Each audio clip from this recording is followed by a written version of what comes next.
Who got that breakdown? Who got that actual video breakdown? Swift Sports, that whole shuffle, don't forget to like and sub. Them other channels drinking, man, they need to sober up. This here is bear down, yeah, we going for the dub. You are now watching Swift Sports.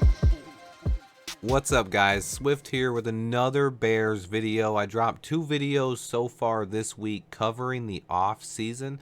I have one more for you guys today. I did a free agency preview first and then a breakdown of the Bears' current roster, and today I will briefly cover my favorite prospects for the upcoming NFL draft. I will cover free agency, the draft, and the entire offseason more in depth when that time comes, but fans have eagerly been asking for some off-season preview videos, so I had to drop a few this week during this long bye week.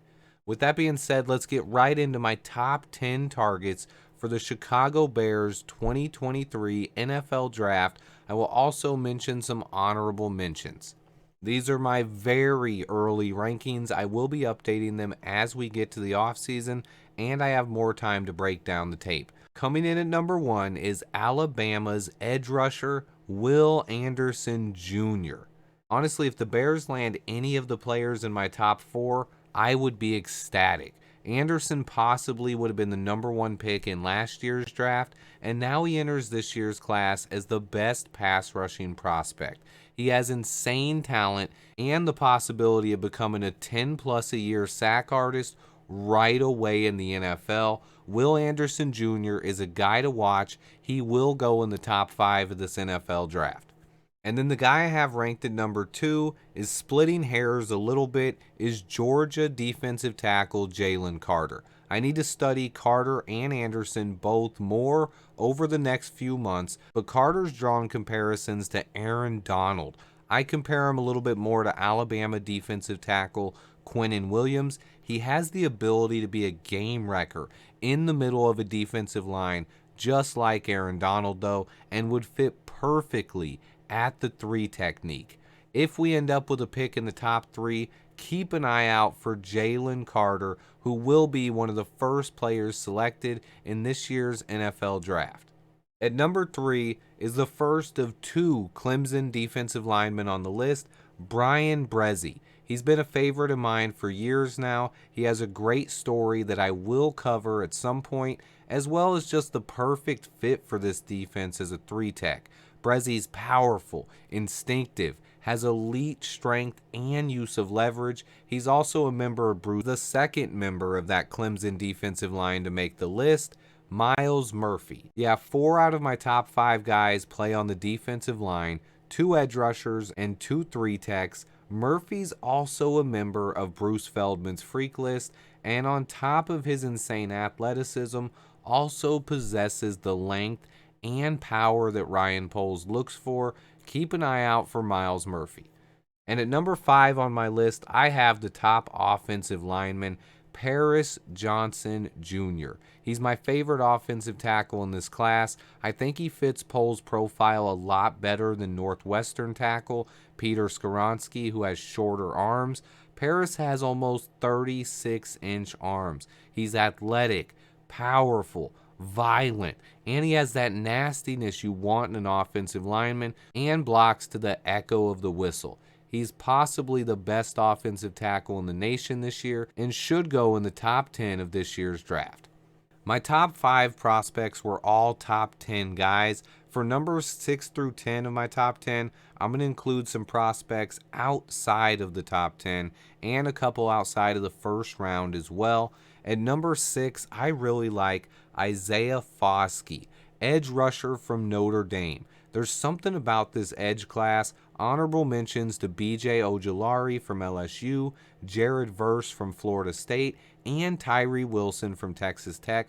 A lot of pass rushers I will be studying before this upcoming draft, but Foskey's my current favorite out of all those guys. He's a hustle player who's also extremely athletic, flexible, violent, and instinctive. I think he's going to be a heck of a player and someone that I would love to see on this defensive line. He's also slated to go late in the first round or could slide into the second.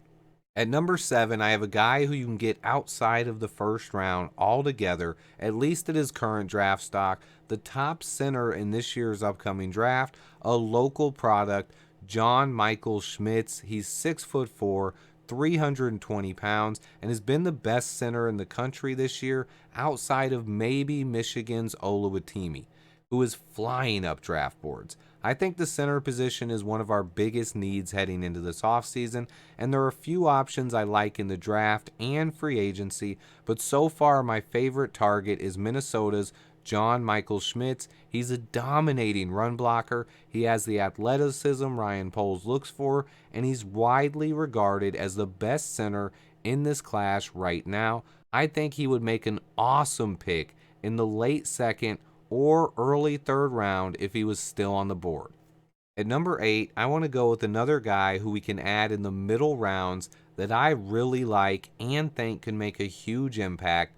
That is Iowa linebacker Jack Campbell. He's another athletic linebacker who plays violent, is an amazing tackler, and has sideline to sideline speed. I think him and Jack Sanborn would be an awesome linebacker duo. Every time I watched Iowa this season, Campbell stood out. He's a guy I really like and could be a huge value on draft day. He's currently projected to go between the 3rd and 4th rounds.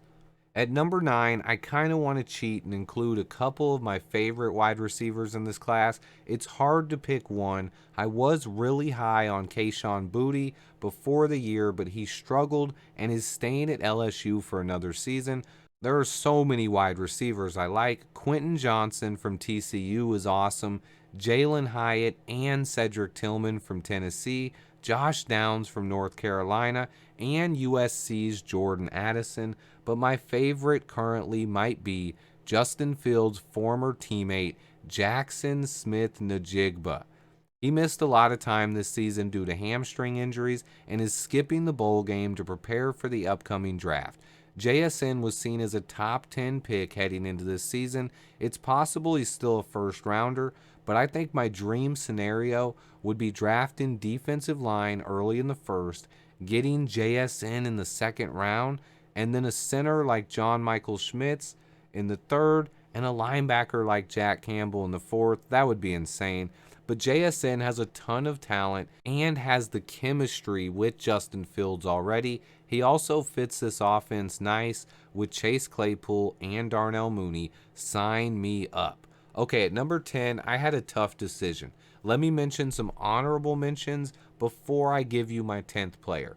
A lot of guys could have went here, like Clemson linebacker Trenton Simpson, offensive tackles like Peter Skoronski or Broderick Jones, or one of the other various mid-round guys that I really like Noah Sewell. But I had to go with a surprise and a guy that I've just loved watching throughout his entire collegiate career at number 10, and a surprise possibly to most of you, but it's going to be running back Bijan Robinson from Texas. This dude is electrifying and a threat to score every single time he touches the ball. He has a tantalizing combination of size, speed, power, burst, and relentlessness. I can't even put his ability into words without making a whole video. Just go search YouTube for a Bijan Robinson highlight reel and get back to me on this one. You guys know I'm not huge on drafting running backs high or overpaying them, but sometimes you can't pass up the talent. Robinson has as much talent as anyone in this entire draft. He could go top 10. I wouldn't touch that. But if he falls out of the 1st round, though, which is possible, he becomes an instant steal and a major impact 2nd round pick. A dynamic running back can be a quarterback's best friend. Don't sleep too much on Robinson. I highly doubt it happens, but a trade down where we get a bunch of extra picks would make this a lot more likely. I will be doing a ton of work on this upcoming draft class and have a breakdown at every position and keep you guys up to date through the entire offseason. Just wanted to give you an initial video to feed that offseason hunger. Also, anyone who didn't see it or read about it, Baker Mayfield and the Rams came back to beat the Raiders late last night on Thursday Night Football. This was great news for the Bears' draft position, and it hurts the Lions, a division rival. If the Bears don't win another game this year and the Broncos can manage to win just one more game, the Bears would lock up the number 2 pick in the upcoming draft. Remember, that all depends on us losing out. I expect Justin Fields to keep us competitive for the rest of the year, and we could possibly steal another win or two. Stay tuned. I will be here breaking down everything Bears with daily videos and updates. Please hit that like button for me, and until next time, bear down. Who got that breakdown? Who got that actual video breakdown? Swift Sports, that's who. Knowledge Untamed, TDU, game time. Welcome to the Swift Sports Show, turn it up. Super Bowl Shuffle, don't forget to like and sub. Them other channels drinking, man, they need to sober up. This here is bear down, yeah, we going for the dub. You are now watching Swift Sports.